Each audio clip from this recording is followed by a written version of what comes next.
what is this blockchain stuff? What is a blockchain at the end of the day?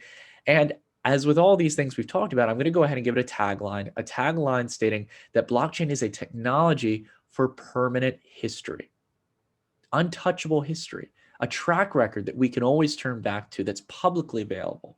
So let's go ahead and dive a little bit deeper into this.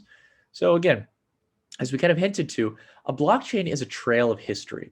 So the general gist here is that we've created a technology, basically a chain of blocks, and these blocks contain information. They contain transaction history. They basically factor in different differences in accounting. So Bob sent 1 Bitcoin to Alice, or Alice, sent 0.5 BTC to Bob. Send and receive transactions. It could also be in the case of Ethereum, not only that we do send and receive transactions, but we might have records of Nick made this trade from one asset to another asset through a decentralized exchange. It could be that Nick deposited his crypto in this protocol and how it now has withdrawn it, and he not only receives his principal, but his interest.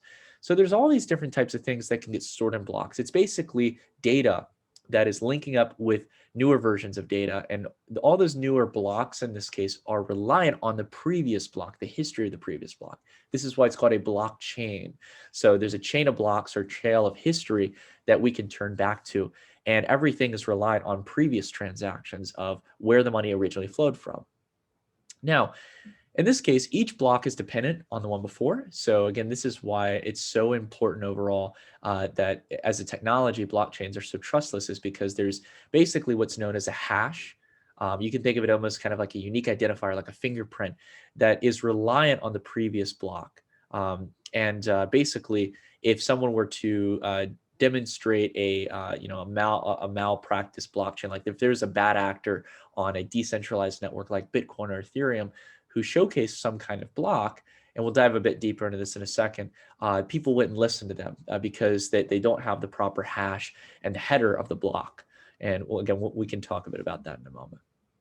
So going here, the last thing here is that blockchain is a major component and reason why cryptocurrencies can operate the way they operate, but also why they're extremely valuable and trustless.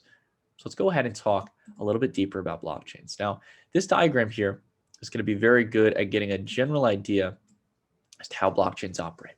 Very, very simple diagram. So let's go ahead and talk about a simple send and receive transaction on the Bitcoin network. So how would it work? Well, A, in this case, well, let's say this is Alice, wants to send money to B. Let's say this is Bob, right? 2 different people. So Alice has put in a request to say, I want to send 1 Bitcoin over to Bob's account. I know his Bitcoin address. He's given it to me. I would like to send him 1 Bitcoin. So in this case, we're going to broadcast, almost kind of like how when you send a text message or you put out a social post, it's going to broadcast over the Bitcoin network that we would like to make this payment to this individual. Now, what the network is going to do here is they're going to pick up on this broadcast, and they're going to see whether or not Alice has 1 Bitcoin in her balance. And these are thousands of computers across the world known as nodes that are going to pick up this transaction and see, okay, is Alice, does she actually have the balance 1 Bitcoin?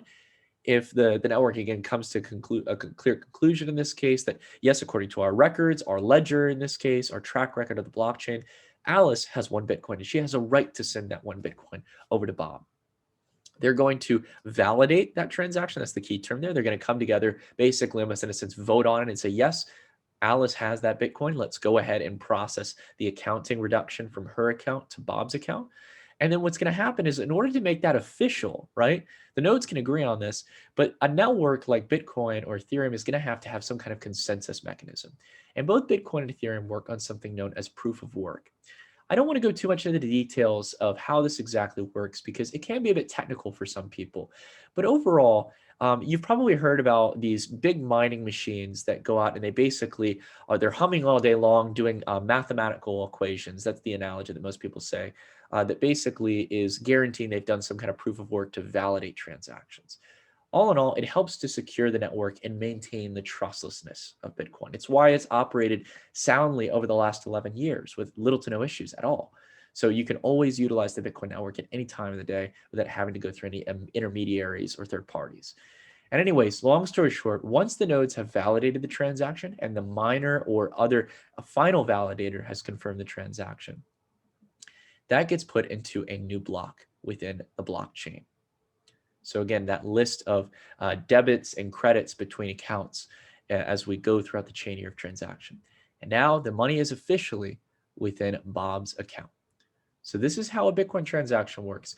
It's actually relatively simple. If you go out and if you try Digifox and stuff and you move money from one app to another, I note that the fees are kind of high right now, as there are a lot of people trying to utilize cryptocurrency networks. But overall, this is how Bitcoin, Ethereum, and most blockchains work.